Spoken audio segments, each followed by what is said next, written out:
Hello students, हम PSC part 1 में microbiology, mycology and plant pathology का पेपर स्टडी कर रहे हैं और हमने अपने 2 मेंबर्स हमने कवर कर लिए हैं, एल्बुको और स्क्लेरोस्पोराम। थर्ड मेंबर हमारा हमने पिछले टर्म पे शुरू कर दिया था और उसको हमने एस्परजिलस को आपको पढ़ाया था, जिसमें जनरल कैरेक्टर्स, उसका थैलस किस तरह का होता है और उसमें रिप्रोडक्शन किस प्रकार का होता है। तो एसेक्सुअल और सेक्सुअल 2 प्रकार के रिप्रोडक्शन हमने बताए थे। एसेक्सुअल रिप्रोडक्शन हमने आपको इसको कंप्लीट करा दिया था और सेक्सुअल रिप्रोडक्शन इसके अंदर एस्परजिलस जो है वो इसमें रेयर पाया जाता है, कुछ स्पीसीज में ही पाया जाता है। क्या? Sexual reproduction. तो आज हम इसमें सेक्सुअल रिप्रोडक्शन जिन स्पीसीज में पाया जाता है उसकी हम स्टडी करेंगे। तो सबसे इंपॉर्टेंट बात तो ये है कि सेक्सुअल रिप्रोडक्शन एस्परजिलस में रेयर पाया जाता है। रेयर मतलब बहुत कम स्पीसीज में पाया जाता है, बहुत कम पाया जाता है। जिन भी स्पीसीज में पाया जाता है वो ज़्यादातर होमोथैलिक होती है। मोस्ट ऑफ द स्पीसीज जो है वो होमोथैलिक होती है। हमने आपको इनका मतलब बताया था पहले, होमोथैलिक और हेट्रोथैलिक कैरेक्टरिस्टिक्स जब बताए थे जनरल पंजाई के। तो होमोथैलिक का मतलब है जब सेक्स ऑर्गन्स जो हैं वो दोनों सेक्स ऑर्गन्स एक ही थैलस पर बनते हैं तो होमोथैलिक, और यदि दोनों सेक्स ऑर्गन अलग अलग थैलस पर बनते हैं या अलग अलग तंतु पर बनते हैं तो उसके कहते हैं हेट्रोथैलिक। तो मोस्ट ऑफ द स्पीसीज इसकी होमोथैलिक हैं, लेकिन फिर भी कुछ स्पीसीज हेट्रोथैलिक हैं, जैसे एस्परजिलस हेट्रोथैलिकस। इसी के नाम पर इसका स्पीसीज जो है वो इसी के कारण रखी गई है, क्योंकि इसमें सेक्स ऑर्गन दोनों अलग अलग थैलस पर पाए जाते हैं। तो हेट्रोथैलिक का मतलब है क्या? दोनों सेक्स ऑर्गन्स अलग अलग थैलस पर पाए जाते हैं, यानी कि सेपरेट थैलस पर पाए जाते हैं। तीसरी बात कि इनमें जो सेक्स ऑर्गन्स हैं उनको हम बोलते क्या हैं? तो जो मेल सेक्स ऑर्गन है उसे बोलेंगे एंथीडियम, ठीक है, और फीमेल सेक्स ऑर्गन को बोलते हैं एस्कोगोनियम। मेन तो एस्कोगोनियम है, या हम इसको आर्की कार्प भी कह सकते हैं। तो यहाँ ये 2 सेक्स ऑर्गन्स जो है वो अलग अलग थैलस पर हैं। अब हम इनके बारे में जब पढ़ते हैं तो सबसे पहले इनके डेवलपमेंट किस तरीके के होते हैं, इसको हम पूरे को स्टडी करेंगे। तो उसको हम पूरी चक्र के रूप में आपको बना के बताएंगे कि किस तरीके से इनका डेवलपमेंट होता है, और एंथ्रीडियम और एस्कोगोनियम या आर्किकार्प जिसे हम कहें वो किस तरीके से एक दूसरे के कांटेक्ट में आती हैं, प्लाज्मोगेमी किस तरीके से होती है, कैरियोगेमी किस तरीके से होती है, डिप्लॉइड अवस्था कैसे आती है, और उसके बाद वापस हैप्लॉइड अवस्था कैसे आती है। जैसे हम इसकी लाइफ साइकिल को, इसका मतलब लाइफ साइकिल का हम सेक्सुअल रिप्रोडक्शन वाला पार्ट हम स्टडी करेंगे। तो यहाँ देखिए कि हम इसका स्ट्रक्चर बना रहे हैं थैलस का, जिस पर हमें क्या बनाना है, एंथीडिया का डेवलपमेंट। तो हमने जैसे भी आपको पेपर में जैसे आता है तो हम उसको कैसे डिस्क्राइब करते हैं, जैसे sexual reproduction in Aspergillus describe करने के लिए कहा गया, तो हम कैसे डिस्क्राइब करेंगे, उसके कुछ हेडिंग्स होंगे। तो कुछ पार्ट हम ये बताएंगे इसमें कि सेक्स ऑर्गन्स कैसे होते हैं, कैसा रिप्रोडक्शन होता है। दूसरी बात हम क्या बताएंगे कि इनके सेक्स ऑर्गन्स का डेवलपमेंट कैसे होता है, तो एस्कोगोनियम का डेवलपमेंट और एंथीडियम का डेवलपमेंट। तो हम कुछ हेडिंग्स इसके लेंगे। डेवलपमेंट ऑफ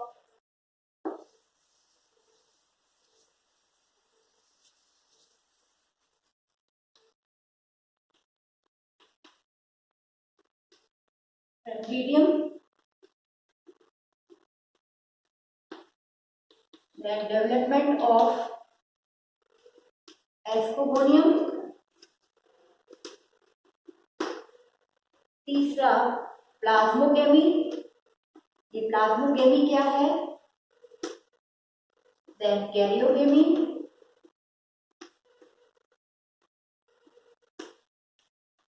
लास्ट में कैरियोगेमी जब होती है उसके बाद इसकी फ्रूटिंग बॉडी बनती है और फ्रूटिंग बॉडी बनने में बहुत सारे चेंजेस आते हैं। उसमें से एक चेंज है फॉर्मेशन ऑफ एस्कोजिनस हाइफा। एस्कोजिनस तंतु का बनना। और इसके बाद आता है फॉर्मेशन ऑफ फ्रूटिंग बॉडी। इसकी फ्रूटिंग बॉडी को हम कहते हैं क्लिस्टोथीसियम। एस्कोमाइसिटीज के अंदर कई तरह की फ्रूटिंग बॉडीज बनती हैं जिनके आधार पर इनको सब क्लासेस में बांटा गया है, बहुत सारे एस्कोमाइसिटीज के मेंबर्स को। और इसके अंदर क्योंकि क्लिस्टोथीसियम जैसी फ्रूटिंग बॉडी बनती है तो हम यहाँ इसके लिए लिखेंगे फॉर्मेशन ऑफ क्लिस्टोथीसियम। ये क्लिस्टोथीसियम क्या है? इसकी फ्रूटिंग बॉडी, फलन काय। ठीक है, इस फलन काय से बाद में एस्कोस्पोर्स बनते हैं। इसके अंदर एस्कस बनती है और एस्कस के अंदर एस्कोस्पोर्स बनते हैं और एस्कोस्पोर फिर जर्मिनेट होकर वापस उस थैलस को बनाते। ठीक है, तो इसकी स्टडी हम बाद में करेंगे। इन हेडिंग्स में हमको इसको पढ़ना होता है। तो सबसे पहले ये जो थैलस है वो कैसा था? मल्टी न्यूक्लिएट और सेप्टेड थैलस था। ये हमने जनरल जब इसका थैलस बताया था तब आपको समझाया। इसी थैलस से जो नॉर्मल थैलस है उसी से ही एस्कोगोनियम और एंथ्रीडियम का निर्माण होना है। तो क्योंकि हम हेट्रोथैलिक की बात कर रहे हैं तो हम यहाँ इसमें एस्कोगोनियम का निर्माण दिखाते हैं। एस्कोगोनियम जो है वो एक उभार के रूप में या ये कहो कि अतिवृद्धि के रूप में निकलती है और धीरे धीरे बहुत ही तेजी से ये लंबी हो जाती है। ये हमने तुरंत ही लंबी दिखा दी है। इसके 3 पार्ट हम दिखा सकते हैं। जो इसका ऊपर वाला पार्ट है ये कहलाता है ट्राइकोगाइन। जो सबसे ऊपर का पार्ट है, जो एपिकल पार्ट है, और ये ही इसका रिसेप्टिव पॉइंट होता है। रिसेप्टिव पार्ट ग्राही बिंदु होता है एक तरीके से। यहाँ पर ग्राही बिंदु जिससे कि मेल पार्ट जो है इससे कांटेक्ट में आएगा और ये इसका रिसेप्टिव पार्ट हो गया। इसके नीचे वाला जो पार्ट है, जो लंबा पार्ट है काफी, ये कहलाता है मेन एस्कोगोनियम।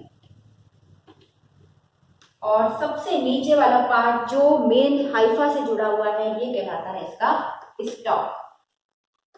ठीक है, तो क्या हुआ? इस एस्कोगोनियम के मेन जो है वो 3 पार्ट हो गए, जिसमें से बेसल पार्ट है स्टॉक, दूसरा एस्कोगोनियम जो मिडिल पार्ट है, और तीसरा जो एपिकल पार्ट है वो कहलाएगा ट्राइकोगाइन। और इन तीनों को मिलाकर कहते हैं आर्की कार। ठीक है, तो अब हम इन हेडिंग्स को मिटा रहे हैं क्योंकि हमें ये लाइफ साइकिल को पूरा को बनाना है। तो ये तीनों मिला के क्या कहलाते हैं? Archie car. ठीक, ये जो है इसी तरीके से मेल पार्ट और बनाएं तो मेल पार्ट क्योंकि हमने कह दिया हेट्रोथैलिक है ये, तो हेट्रोथैलिक है इसका मतलब ये दूसरे थैलस पर ग्रो करेगा लेकिन नियर बाय। मतलब एस्कोगोनियम जिस थैलस पर ग्रो कर रही है उसी के आसपास वाले थैलस पर या तंतु पर क्या ग्रो करे?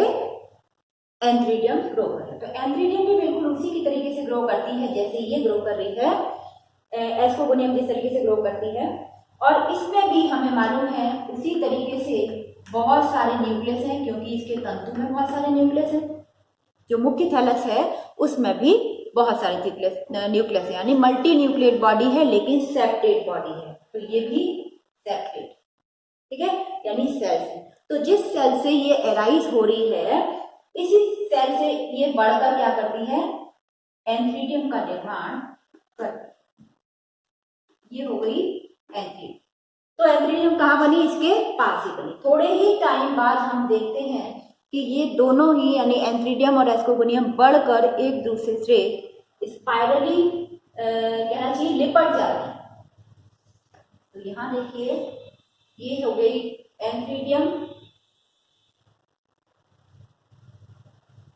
ये जो एस्कोगोनियम है वो बिल्कुल ये देखिए हम स्पाइरली इसको बना रहे हैं, इस तरीके से बहुत लंबी हो जाती है और ये ऊपर वाला पॉइंट इसका कैसा है, थोड़ा सा पॉइंटेड है, जो ट्राइकोगाइन कहलाता है। मेन एस्कोगोनियम जो है वो हम इसकी ये किसी से ही एंथ्रीडियम लिपटी हुई दिखाई देती है और ये भी एक तरीके से स्पाइरली अरेंज्ड होगी। ठीक है, क्यों? अब आप ये देखिए कि इसके अंदर कितने न्यूक्लियस हैं और कितनी सेल्स हैं, मतलब कितने पार्ट हैं इसके अंदर। अब ये जो 3 पार्ट इसके दिखा रहे हैं, ट्राइकोगाइन, एस्कोगोनियम और स्टॉक, ये तीनों ही पार्ट मल्टी न्यूक्लिएट हैं और यूनिसेलुलर हैं। एक एक पार्ट जो है, यहाँ पर ये सेप्टा बन जाता है, यहाँ सेप्टा बन जाता है। तो एस्कोगोनियम इसकी केवल एक लिपटने वाला पार्ट है जो स्पाइरली अरेंज हो जाता है और इन सब के अंदर क्या है, बहुत सारे न्यूक्लियस उपस्थित हैं। ठीक है, तो यूनिसेलुलर हो गया और मल्टी न्यूक्लिएट, तो तीनों ही पार्ट ऐसे हैं जो यूनिसेलुलर हैं और मल्टी न्यूक्लिएट। इधर एंथ्रीडियम के भी ऐसे ही 2 पार्ट हैं, ये एंथ्रीडियम हो गई और एंथ्रीडियम के 2 पार्ट जो हैं वो मेन तो एंथ्रीडियम ऊपर वाली है, एंथ्रीडियम जो ऊपर वाला पार्ट है, लेकिन इसका जो मेन हाइफा से जो पार्ट जुड़ा हुआ है, बेसल पार्ट, वो कहलाता है इसका स्टॉक। बेसल पार्ट ये कहलाता है स्टॉक। ठीक है, तो ये जो है एंथ्रीडियम के 2 पार्ट और एस्कोगोनियम के 3 पार्ट, ये आपस में लिपटे हुए। तो यहाँ पर हमने देखा कि किस तरीके से इनमें क्या हुआ है, गैमीटेंजियल कॉन्टैक्ट हो रहा है। तो यहाँ पर जो मेथड है सेक्सुअल रिप्रोडक्शन का वो क्या है, गैमीटेंजियल कॉन्टैक्ट, युग्मकधानी संलयन जिसे हम कहते हैं, सॉरी युग्मकधानी संपर्क जिसे हम कहते हैं। इसके बाद की स्थिति ये होगी कि आप देखिए कि जब इनमें ये मल्टी न्यूक्लिएट है और यूनिसेलुलर बॉडी है, थोड़े टाइम बाद देखेंगे कि इनके बीच की जो लिपटने वाली जगह है वहां पर इनकी भित्ति डिसॉल्व हो जाती है, गल जाती है और एंथ्रीडियम का जो मटेरियल है वो एस्कोगोनियम के अंदर चला जाता है। ठीक है, तो अब धीरे धीरे करके एंथ्रीडियम तो हो जाएगी लुप्त, एंथ्रीडियम समाप्त हो जाएगी, केवल एस्कोगोनियम में ही सारा न्यूक्लियस आ जाएगा और एस्कोगोनियम में मेल और फीमेल न्यूक्लियस आ जाएंगे सारे के सारे। तो ये जो नेक्स्ट स्थिति होगी उसमें क्या होगा, यहाँ से सेप्टा वाली बनी हुई है, एस्कोगोनियम उसी तरीके से हमें लिपटी हुई दिखाई देगी, स्पाइरली अरेंज दिखाई देगी और इसमें अब हम 2 कलर्स के न्यूक्लियस बनाएंगे,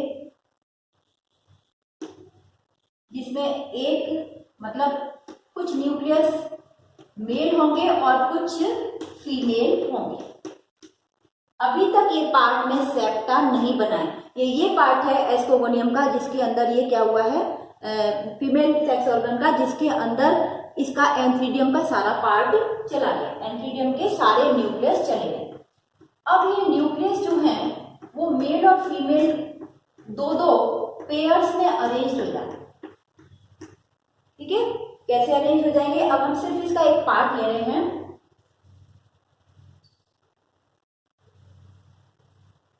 ये पूरी ये जो फीमेल सेक्स ऑर्गन है उसमें कई सारी सेल्स हैं और ये सेल्स, या ये कहो कि ये वाला जो पार्ट है, सॉरी हम इसका केवल एक पार्ट ले रहे हैं, इसमें मेल और फीमेल न्यूक्लियस अरेंज हो जाते हैं पेयर्स में। तो ये देखिए आप, एक मेल न्यूक्लियस एक फीमेल न्यूक्लियस, इस तरीके से हमने पेयर में अरेंज कर दी। इसके बाद स्थिति ये होती है कि जहां 2 न्यूक्लियस बन गए उसके बाद सेप्टा बन गया, जहां 2 न्यूक्लियस अरेंज हो गए वहां पर सेप्टा बन गया, तो अब इसका सेप्टेशन हो जाए। ठीक है, तो ये जो सेल है या ये कहो कि ये जो पार्ट है इसका, ये पार्ट पूरा है ही, इसी के अंदर इस तरीके से अरेंजमेंट न्यूक्लियस का हो जाता है। तो ये देखिए, ये हो गया मेल न्यूक्लियस और ये हो गया फीमेल न्यूक्लियस। अब ये इस तरीके से अरेंज हो जाते हैं मेल और फीमेल न्यूक्लियस, और ये कहना चाहिए कि अब ये सेल्स में डिवाइड हो जाते हैं। ये वाला जो ये जो इसकी एस्कोगोनियम थी, ये पूरी की पूरी सेल्स में अरेंज हो जाते हैं, या ये कहो सेप्टा इनके बन जाते हैं। तो आप देखिए यहाँ पर सेप्टा बन गए हैं और इनमें एक एक न्यूक्लियस मेल और एक एक न्यूक्लियस फीमेल, ये इस तरीके से ऐसे अरेंज हो जाते हैं। तो इनको हम, जब ये दो मेल और फीमेल न्यूक्लियस की पेयरिंग हो जाती है, तब हम उनको कहते हैं, संयुक्त नहीं हो रहे, केवल पेयरिंग हो रही है, यहाँ पर हम इनको कहेंगे प्लाज्मोगेमी। तो यहाँ ये आपने पढ़ा एस्कोगोनियम का निर्माण, एंथ्रीडियम का निर्माण, और यहाँ इसके स्पाइरल अरेंजमेंट के बाद, गेमीटेंजियल कॉन्टैक्ट के बाद क्या हुआ, प्लाज्मोगेमी। अब इस प्लाज्मोगेमी में अभी कैरियोगेमी नहीं हुई है, यानी कि ये दोनों न्यूक्लियस संयुक्त नहीं हुए। ये सब काम कहाँ चल रहा है, इसके अंदर, यानी तंतु के एस्कोगोनियम और एंथ्रीडियम जहां मिली थी वहां। इसी बीच अब ये अकेला तंतु तो नहीं है, यहाँ पे कई सारे तंतु हैं, ठीक है, और सबके साथ में एंथ्रीडियम एस्कोगोनियम बन रही थी, ठीक। तो एक एस्कोगोनियम एंथ्रीडियम का जहाँ पे प्लाज्मोगेमी या जहाँ कहा कि गेमीटेंजियल कॉन्टैक्ट हुआ है, उसके जो बेसल पार्ट हैं, ये भी इससे बहुत सारे तंतु निकलते रहते हैं। बेसल पार्ट से भी हर जगह से खूब सारे तंतु इस तरीके से निकलते हैं, और ये तंतु आपस में गुथ कर एक स्यूडो पैरेन्काइमेटस स्ट्रक्चर बनाते हैं। किसके, इसके बाहर। तो अब ये रचना जो है, इसके चारों इस रचना के अंदर तो ये पार्ट बन गए, और इसके चारों तरफ भी एक रचना बनने लग गई। वो कैसी है, स्यूडो पैरेन्काइमेटस टाइप की। स्यूडो पैरेन्काइमेटस का मतलब है कि पैरेन्काइमेटस हमें सिर्फ दिखती है, मृदुत्की हमें आभास देती है, लेकिन मृदुत्की नहीं होती। क्यों, क्योंकि उसमें सेल्स जैसी स्ट्रक्चर नहीं बन रही है, केवल इन तंतुओं के जो माइसीलियम है, इनके गुथने से ऐसी रचना बन रही है। तो यहाँ नेक्स्ट स्ट्रक्चर जो बनेगा, क्योंकि हमने कहा कि नेक्स्ट क्लिस्टोथीसियम का निर्माण है, तो क्लिस्टोथीसियम कहाँ बन रही है, इसके ही पूरे पार्ट में बन रही है, ठीक है। तो ये वाला जो पार्ट है, इसके अंदर ये रचनाएं बनी, और इन तंतुओं से, जो इसके बेसल पार्ट थे, इनके बहुत सारे तंतु निकलने से और उनके गुथने से एक स्ट्रक्चर बन जाता है, जिसे कहते हैं, एक वॉल टाइप बन जाती है, जिसे कहते हैं पेरिकार्प।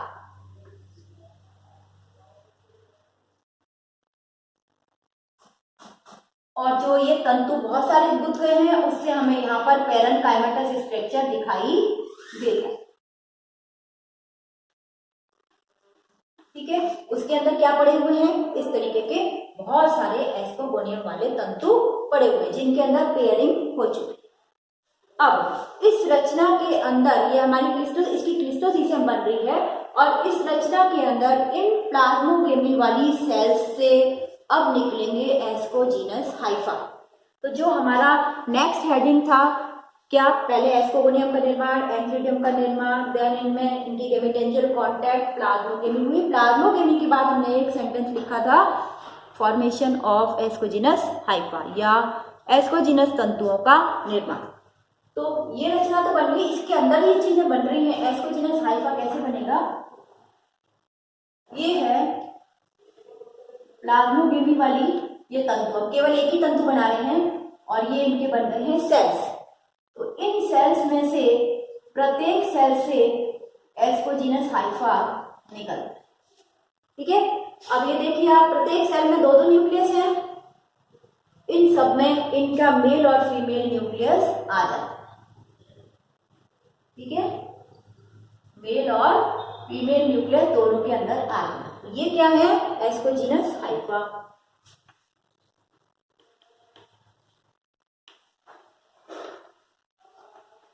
यानी जहां भी प्लाज्मोगेमी हुई है, वहां उन प्रत्येक सेल से एक एक एस्कोजीनस हाइफा निकलता है, और यानी तंतु के रूप में रचना निकलती है, और उसमें इसके दोनों न्यूक्लियस आ जाते हैं, ठीक है।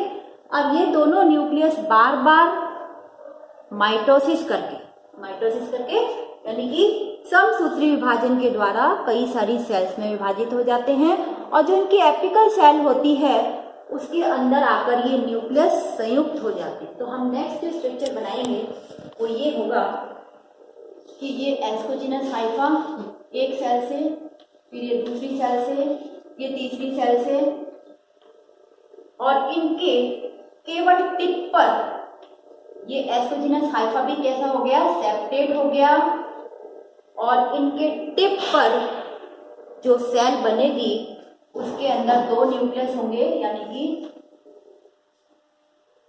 क्योंकि इन न्यूक्लियस ने क्या किया, ऊपर ऊपर तो क्या किया, न्यूक्लियस डिवाइड हो गए तो वो न्यूक्लियस वहां रह गए, लेकिन 2 न्यूक्लियस मेल और फीमेल न्यूक्लियस कहाँ आ गए, उसके टिप पर आ गए। ठीक है, यहाँ पर आकर ये संयुक्त हो जाते हैं और इसे हम कहते हैं कैरियोगेमी। ठीक है, तो कहाँ संयुक्त हुए, प्लाज्मोगेमी हुई यहाँ, और इनके बाद एस्कोजिनस हाइफा निकले, एस्कोजिनस हाइफा के टिप पर जाकर जो सेल बनी है उसमें ये जाकर फ्यूज हो जाते हैं, और वहां क्या बन जाएगा, एक डिप्लॉइड न्यूक्लियस बन जाएगा। तो इससे जो रचना बनेगी वो इस तरह की रचना बनेगी,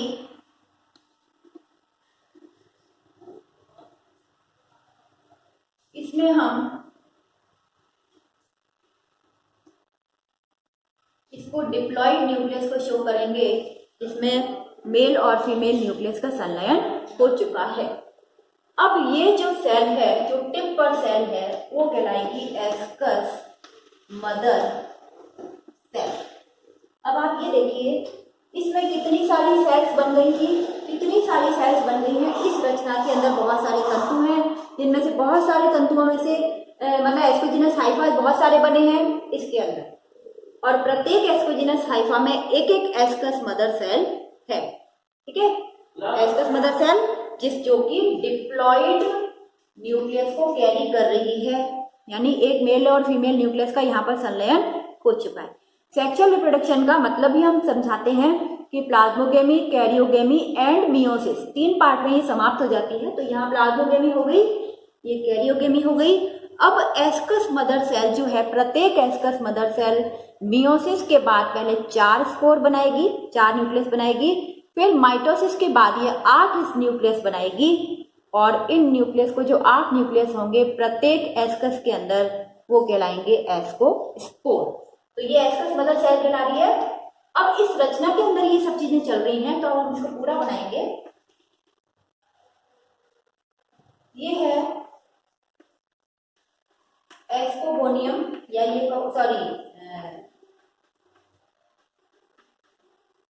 एस्कोकार्प जिसे हम कहते हैं, एस्कोकार्प या इसकी फ्रूटिंग बॉडी एस्कोकार्प कहलाते हैं। एस्कोमाइसिटीज के अंदर जितनी भी फ्रूटिंग बॉडीज बनती हैं, फलनकाय बनते हैं, उनको एस्कोकार्प कहते हैं। और यहाँ पर एक टाइप है क्लिस्टोथीसियम। ठीक है, पेरीथीसियम, एपोथीसियम आप आगे वाले जो आपके मेंबर्स हैं उनमें पढ़ोगे, लेकिन यहाँ एस्परजिलस में जो फ्रूटिंग बॉडी का नाम है वो कहलाती है क्लिस्टोथीसियम, जो गोल होती है। अंतर भी हम आपको बताएंगे इसमें, ये गोलाकार होती है और इसके अंदर कोई छिद्र नहीं होता है, केवल एक वॉल होती है, बाहर एक लेयर की वॉल होती है जिसे कहेंगे पेरिकार्प, और इसके अंदर ये सारी रचनाओं से मिलकर क्या बन जाती हैं, एस्कस मदर सेल। बहुत सारी एस्कस मदर सेल जो हैं वो 8-8 एस्कोस्पोर्स बनाती हैं। क्यों?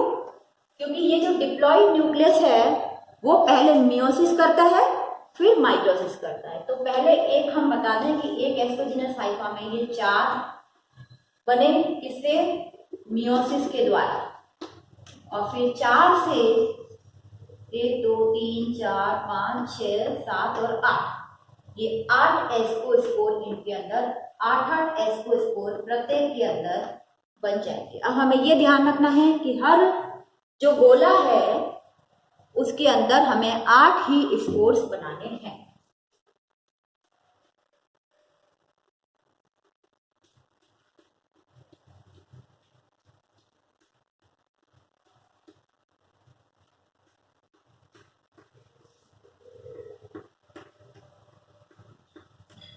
ठीक है, तो हम देख रहे हैं कि ये जो रचनाएं हैं, ये प्रत्येक क्या कहा था हमने इसको, एस्कस मदर सेल, यानी एस्कस को बनाने वाली मदर सेल।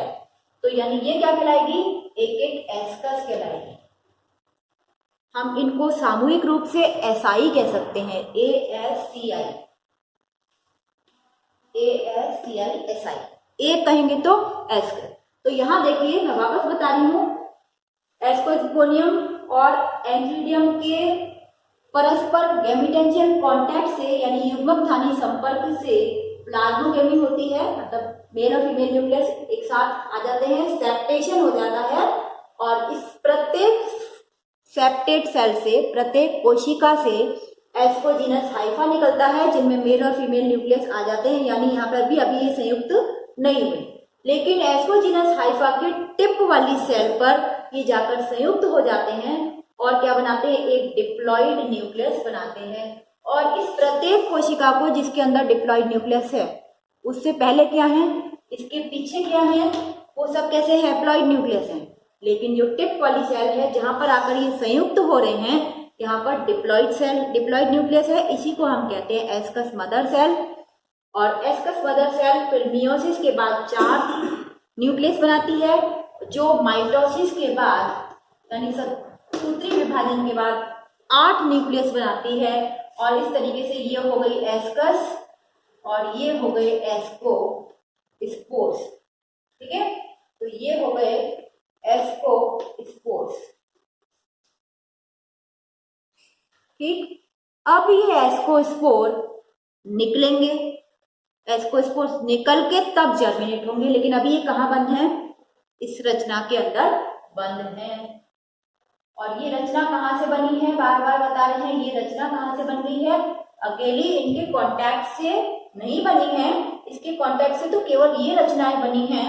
ये जो बाहर की वॉल है वो इसके नीचे के जो तंतु हैं, नीचे की जो बेसल सेल है उससे अनेक तंतु मिलकर और गुथ कर एक रचना बना लेते हैं, जिसे हम पूरी क्लिस्टोथीसियम की वॉल कहते हैं या भित्ति कहते हैं, जिसे हम पेरिकार्ड भी कहते हैं, ठीक है। तो ये किस लिए है, केवल ये एक प्रोटेक्टिव लेयर है इन एस्कस के चारों तरफ। तो ये एस्कस थी, बहुत सारी एस्कस हैं जिनके अंदर एस्को स्पोर्स। यहाँ अब ये एस्को स्पोर्स जो हैं, अब यदि हम एक एस्को स्पोर की रचना देखें तो ये एस्को स्पोर कुछ इस प्रकार की है, आप देख रहे हो गोल नहीं है, ये थोड़ा सा मतलब ओवल टाइप है और ये रचना जो है इसकी बाई कॉन्वेक्स है,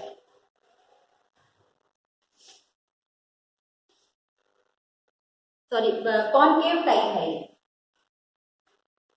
कॉनकेव टाइप है। तो क्या हुआ, ये हमें ऐसी दिखाई देती है, लेंस जैसी दिखाई देती है, और लेकिन इसके अंदर एक न्यूक्लियस है, एक न्यूक्लियस है, इसके बाहर जो भित्ति है वो एपीस्पोर कहलाती है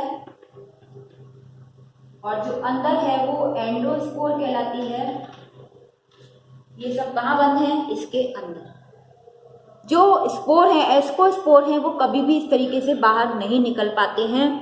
निकलते कब हैं, जब क्लिस्टोथीसियम की वॉल फटती है, क्योंकि इसमें आप देख रहे हो कोई छिद्र तो है नहीं, ये क्या है, एक गोलाकार सी रचना है जो कहाँ पड़ी हुई है, मटेरियल में अंदर पड़ी हुई है।